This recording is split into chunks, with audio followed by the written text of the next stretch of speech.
I'm curious as to why Mark is looking a little bit dopey. We'll find out more later on, I'm sure. Sligo is home to a wealth of craft and talent, and this morning we just have a little sample of that. Of course, we're here in the West this morning in the Glass House Hotel, having a great morning, and I'm joined by Martina Hamilton from Made in Sligo Network and Ethna O'Sullivan from the Source Cookery School. Good morning to you both. Good morning. Good morning. We're going to come to you first, Martina, because you have just a little sample of some of the crafts on offer here in Sligo. Absolutely. So tell us about the jewellery first, because this is something you make yourself. Yes, and actually the piece I'm wearing I got an award for from the IJL show in London. Right. But I'm here as part of a group, and the group that I joined recently is Made in Sligo, and it's a unique selection of crafts made from all over the county.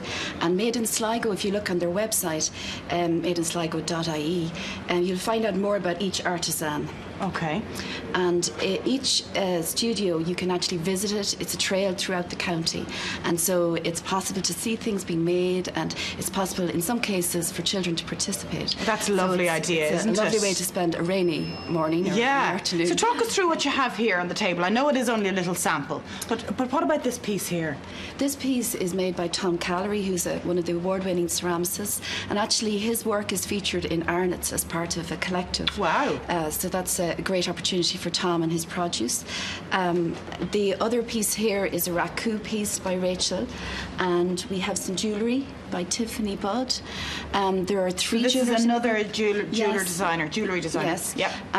There's another piece by Tom here, and we have another new member of the group who is making this beautiful wooden furniture. And it's we gorgeous, have the leather bags, which I have one myself, and they're beautiful to wear, and I get lots of compliments whenever I wear one of these beautiful bags. And some gorgeous photography on the end here as well. Yes, again, these are Sligo scenes that he would specialise in, but this is a small piece. He makes these gorgeous big panoramas. So if you come onto the site, you'll really be surprised at what is being made in Sligo. And there's a lovely video that you can see as well, so you can actually get a sense of what all the different venues are like. And it's so important, isn't it, to keep business local and to support our own? Well, it's such a good thing even just to own something. If you wear something that you've had designed specially for you, yeah, and you've a choice of people in Sligo that you can go to for something like that. But I think nearly all of the people here will do something bespoke, so you have something that you can keep and treasure. It's one of a kind, and there's a story that goes with it, which is lovely, isn't it? Yeah, okay, yeah. So anybody who wants to buy anything from the Made in Sligo network, how do they go about that? Well, they can go online and they'll get the information to send you directly to the individual's website, and some are e-commerce and some you would have to go and visit. Brilliant. Okay, thank you very much, Martina. Now, jumping over to Ethna, who's making me seriously hungry this morning. Ethna, you know, I haven't had breakfast yet, and none of the crew have had either, so this is just really cruel. Well, this is just a small sample of what Sligo has to offer in terms of food.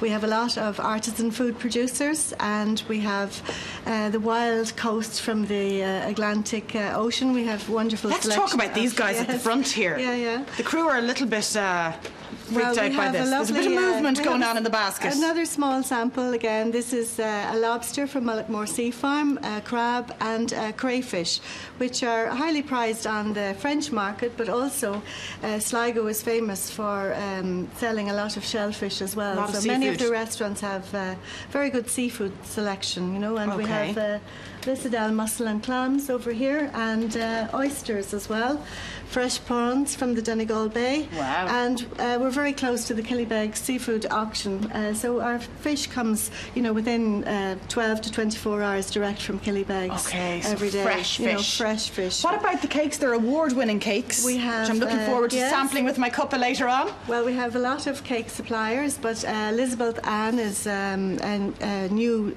artisan food producer, and she's just won the Blosna Heron Award for her tarts, and she has a new product then, banana bread as well. Banana bread, gorgeous. Okay, and beautiful breads, jams, chutneys. La Fernil Bakery, which is an artisan French bakery in Sligo. We have lovely wild honey. And you were telling me before we came on air, Ethna, that the producer of the honey is actually one of the local butchers. He is, yes, indeed. This is a little hobby for him and a great passion. And and but we also use a lot of his meat and his sausages. He's also won an award for his sausages, and then we have some of the local vegetables and salads as well. Brilliant. Some gorgeous colour here this morning. So you're from the Source Cookery School, and all the details are on the website. Source Cookery School and Source Sligo, www.sourcesligo.ie. Brilliant. And we have a list of a lot of the local suppliers on our website. Okay, so visit those websites if you missed any of the details here this morning. But for now, thank you very much, ladies, Martina and Ethna.